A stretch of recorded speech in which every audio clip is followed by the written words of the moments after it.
¿Qué tal? ¿Cómo están, amigos y amigas de Es Diario? ¿Cómo están? Bienvenidos y mucha actualidad por delante, ya lo saben, pero siempre detrás de cada evento de actualidad siempre hay una estrategia, siempre lo contamos, ¿no? Es decir, detrás de todo lo que dice, hace, gesticula incluso un político, pues siempre hay una estrategia y siempre viene bien, ¿no?, que ustedes sepan, bueno, pues de la mano de politólogos, de la mano, por tanto, de expertos, ¿no?, que controlan de la materia comunicativa y estratégica política, pues siempre viene bien hablar de estos asuntos. Y para ello tenemos con nosotros al politólogo Jordi Sarrión Carbonell. Siempre pronuncio mal Carbonell. Con dos L's, exactamente, exacto. Carbonell, pero muy bien, claro, encantado de estar con vosotros. Antes de entrar en meollo de actualidad, etcétera, tú eres, digamos, bueno, has seguido en Valencia, conoces muy bien, digamos, toda la comunidad valenciana.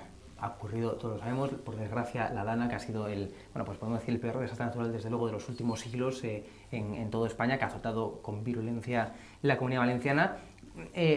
Para empezar con esta materia, ¿cómo analizarías desde un punto de vista, como digo, comunicativo, politológico, la actuación, bueno, pues de los principales protagonistas, de Carlos Mazón por una parte, de Pilar Bernabé, que la delegada del gobierno en la comunidad valenciana, ¿no?, que se ensalzó, digamos, su figura, se volvió más conocida, digamos, durante el transcurso de la Dana? Y, en fin, ¿cómo has visto un poco, en términos comunicativos, ¿no?, el tratamiento de esa tragedia?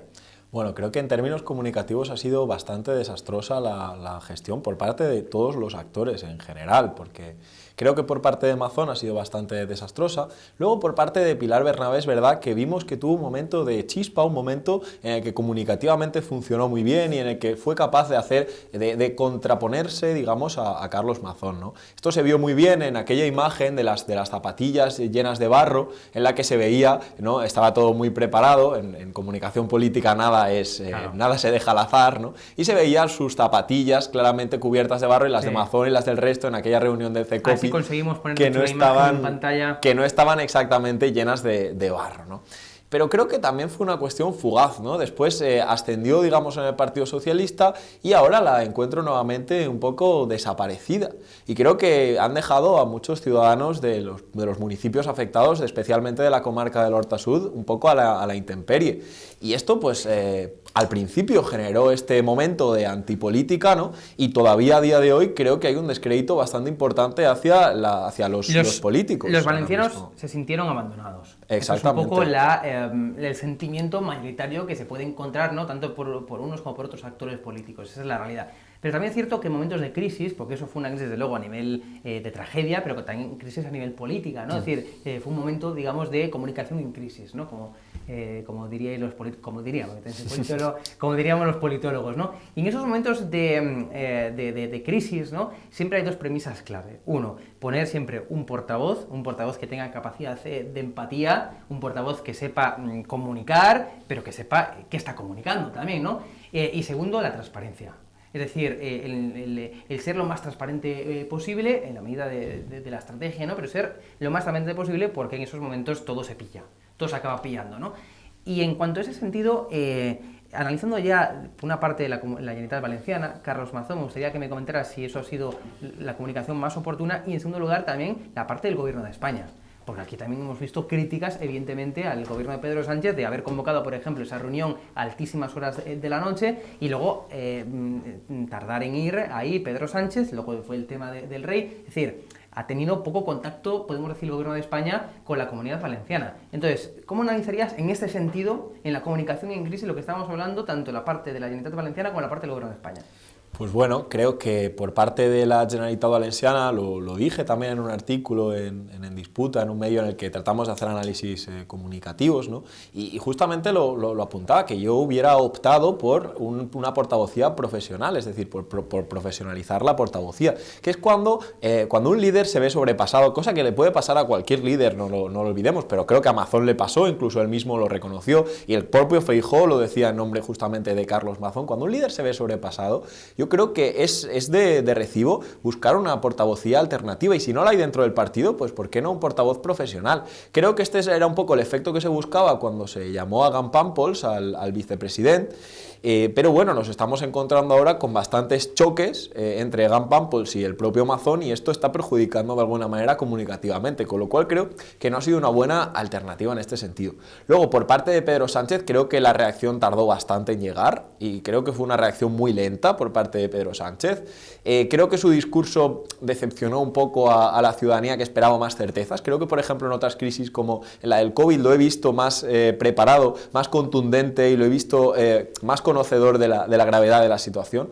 En este caso creo que tardó un poquito, y por salvar a alguien creo que Pilar Bernabé se salvaría un poco, en el sentido de que creo que ha sido la que, y también los Reyes de España, han sido los dos actores que más empatía han sido capaces de mostrar con las víctimas. No nos olvidemos que esta comarca del Horta Sud es una comarca donde vota más de 500.000 de personas, la Comunitat Valenciana tiene poco más de 5 millones de personas, el censo son 3,5 millones, el Horta Sud votan unas 400.000 personas, no llegará, pero es un porcentaje muy importante del censo, y aquí existe un sentimiento de abandono y de un sentimiento de impotencia. Una parte posiblemente lo capitalizará Vox, otra parte posiblemente lo capitalizará Compromís, que también ha sabido un poco leer esta situación. Compromís se crece en estos momentos de adversidad y en estos momentos de crisis, pero creo que el Partido Popular va a ser el gran castigado en esta comarca, que es una comarca en la que el Partido Popular empezaba a tomar fuerza, en la que tenía algunas alcaldías, algunos de los alcaldes de la Dana son populares, en una zona que, por hacer una equivalencia con Madrid, es el cinturón rojo de la ciudad de Valencia. Y nos encontramos ante esta situación, y habrá que ver el PSOE hasta qué punto es capaz de resistir también en esta zona. No creo que sea capaz de ganar mucho voto. Creo que si obtiene algo en positivo será por la pérdida que tenga el Partido Popular de votos en esta comarca. Y hablabas de Pedro Sánchez, y también es increíble que con la capacidad de estrategia que tiene Sánchez, que es desde luego indiscutible, ¿no? Y que siempre le gusta mostrarse líder, ¿no? Y buscar cualquier tipo de atisbo para remarcar su liderazgo, que haya de alguna forma rehuido del liderazgo al no declarar, porque él lo podía hacer en términos legales, el estado de emergencia nacional. Es decir, bien a instancias del presidente de la Generalitat, que desde luego no declaró, que incluso hasta el propio Feijóo dijo que fue un absoluto error de Carlos Mazón, pero sí es cierto que el ministro del Interior tiene esa competencia, podría haber declarado el estado de emergencia cuando quisiera, si lo pidiera o no Mazón. Y sin embargo, desde el gobierno de España rehuyeron eso, y en términos, incluso hasta en términos estratégicos, sería una forma, oye, de mostrar liderazgo, ¿no? De tomo el mando y muestro liderazgo, y si saliera bien, incluso hasta se podría haber reforzado Pedro Sánchez y su gobierno, ¿no? Totalmente, pero creo que a nivel comunicativo no estuvieron a la altura desde el Partido Socialista, porque si tú haces esta estrategia de decir, yo soy un partido profundamente autonomista, respeto las autonomías, no quiero interferir, digamos, porque ellos podían aludir a lo mismo, a lo de que ocurrió en Cataluña, ¿no? En su momento, con el 155, no queremos intervenir. Mismo, claro. Ya, pero podrían utilizar yo estoy hablando desde un punto de vista comunicativo, podían utilizar ese argumento un poco, ¿no? De que lo intentaron, pero creo que no han sido capaces de comunicarlo, y creo que la mayor parte de las personas no ha sido capaz de entenderlo. Y a tenor de esto, pues me gustaría sinceramente ver más al Partido Socialista y al Partido Popular en TikTok, en otro tipo de redes, construyendo otro tipo de discursos e intentando llegar de verdad a la gente, ¿no? Porque al final son otras voces y son otros perfiles políticos los que crean opinión en nuestro país, y creo que no son conscientes de que más allá de las televisiones convencionales, pues hay muchísimo nicho, y que ahí es donde se disputa el relato, y por tanto creo que fallaron. Bueno, Jordi, acabaron las preguntas fáciles, ahora vamos con las difíciles.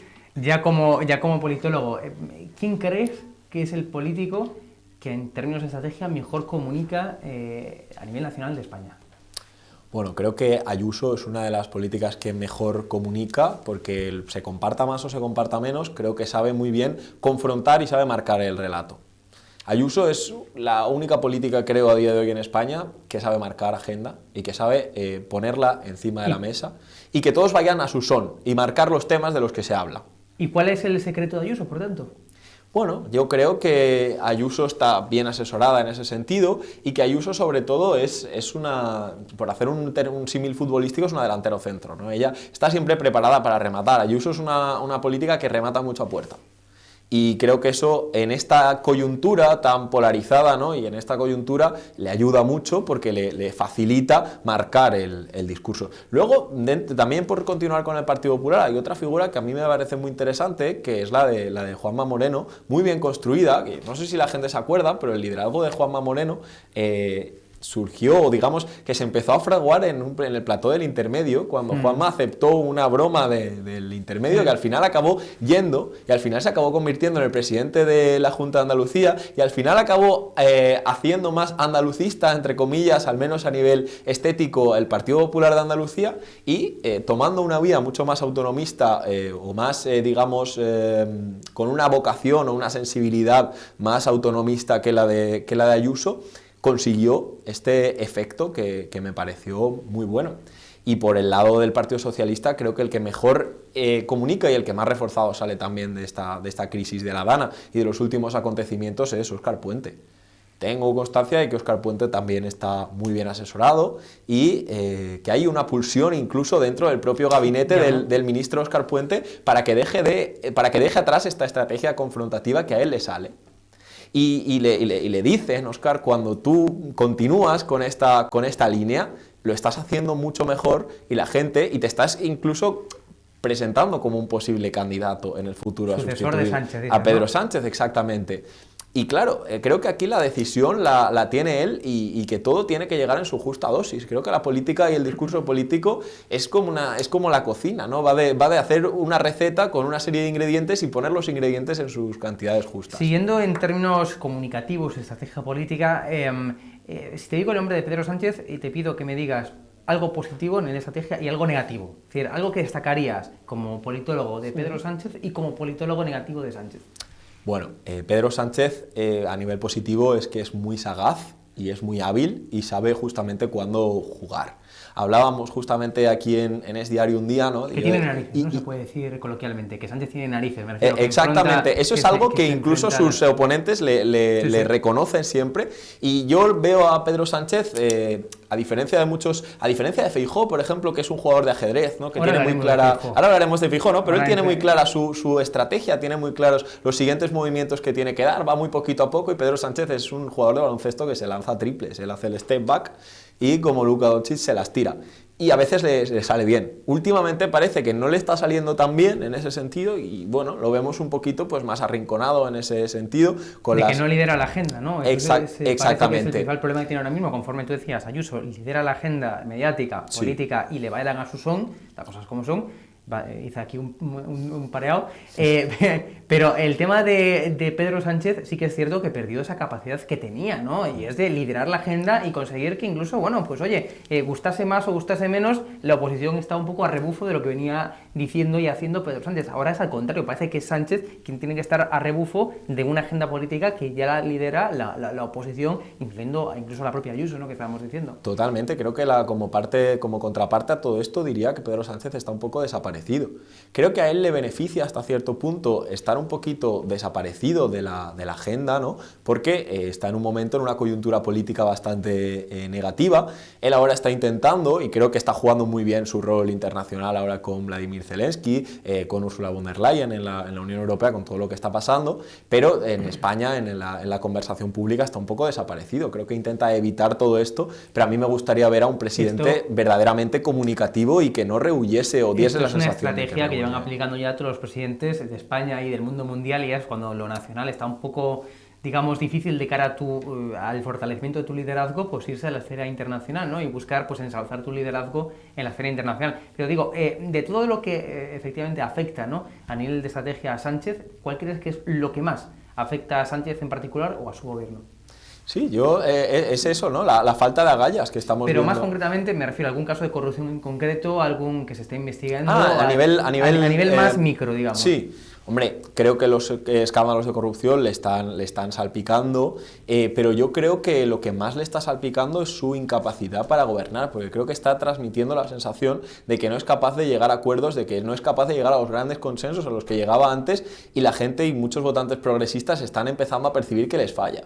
Y creo que hay un cierto tipo de votante que en un momento de más o menos buena coyuntura económica puede tolerar una cierta corrupción, incluso presunta corrupción, ¿no? O al menos puede tolerar que se hable de estas cosas en las televisiones, puede tolerar un cierto grado de escándalos, pero claro, creo que por el otro lado, ¿no?, nos estamos encontrando con que no está siendo capaz de sacar adelante la mayoría de las leyes. Pero funciona esa estrategia de yo soy la víctima, digamos, de todo un complot judicial, mediático, político.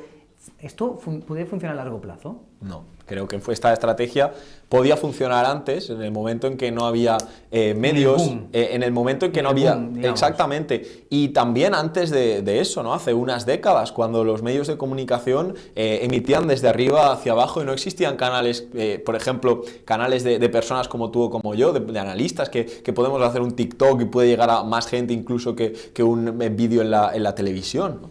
Y creo que esta estrategia pues tenía su sentido en aquel momento en el que más o menos podías controlar el relato. Pero creo que en comunicación todo comunique que lo que tú no comunicas lo van a comunicar otros por ti. Para concluir, Feijóo. ¿Cómo describirías a Feijóo con una palabra? Constante. ¿Y por qué? Desarrolla tu respuesta, como dice. Sí, pues Feijóo es una persona que sabe esperar, al igual que sabéis los gallegos, ¿no? Y al igual que también que Mariano Rajoy. No sabemos si sube o si baja en su momento, claro. Él está ahí, él está esperando, él es muy paciente y él espera su momento. Y tiene esa constancia que creo que es una de las mayores virtudes que puede tener un... Pero ¿y eso funciona en la edad, en el momento, digamos, de tanta intensidad, de tanta polarización, en el momento de la imagen, vamos, estamos en la sociedad de la imagen, ¿no? En el que todo es visible, superficial, es volátil, es efímero. Esa constancia que podía ser un valor, desde luego, yo creo que muy interesante en momentos más anteriores, ¿no?, al que estamos viviendo. ¿Es ahora algo positivo o negativo? Pues fíjate, voy a citar a una persona que poco tiene que ver con Feijóo, pero que compartía un poco esta filosofía de tomarse las cosas con calma, que era Julio Anguita. Y él hablaba de lo inmanente, ¿no? De esa capacidad de ser algo que no cambia, de ser algo constante en el tiempo. Y creo que en un momento de caos los votantes pueden llegar a premiar esta constancia o esta tranquilidad por parte de un votante, ¿no? Hubo una campaña del PSC en Cataluña hace unos años que era el increíble hombre tranquilo, ¿no? El increíble hombre tranquilo. Y creo que es un poco también que serviría perfectamente para la figura de Feijóo. Y creo que aunque intenten hacerle comunicar de otras maneras, aunque intenten sacarlo de su papel, spin doctors, asesores o incluso a veces medios de comunicación, creo que lo hace bien en mantenerse así. Y lo único que sí creo que deberían mejorar tanto el Partido Popular como el Partido Socialista es en no dar tantos giros de guión, en intentar ser un poquito más auténticos, porque creo que a veces están demasiado encorsetados, lo hablábamos aquí con Benjamín antes de entrar, ¿no? A veces nuestros políticos están un poco encorsetados dentro de sus argumentarios y a veces creo que si se saliesen un poquito del argumentario, tampoco demasiado, no quiero hacer sufrir a mis compañeros y compañeras spin doctors, creo que iría la cosa un poquito mejor. Pues con este spin doctor nos quedamos. Jordi Sarrión Carbonell, muchas gracias, un placer. Muchas gracias a vosotros. Es Diario. Encantado de estar con vosotros hoy físicamente. ¿Qué te pareció este plato? En este plato tan bonito que tenéis, bueno, la verdad que... Si no te volvemos a llamar, o dices que es bonito, si no te volvemos a llamar. No, es muy bonito, me habéis tratado muy bien y un lujo. Pues un lujo también tenerte, Jordi, y un lujo también tener nuestra audiencia. Muchas gracias por vernos una vez más aquí en Es Política, ya saben, lo conocen, el programa de análisis, tertulia, debate de cada fin de semana aquí en Es Diario. Nos vemos, chao.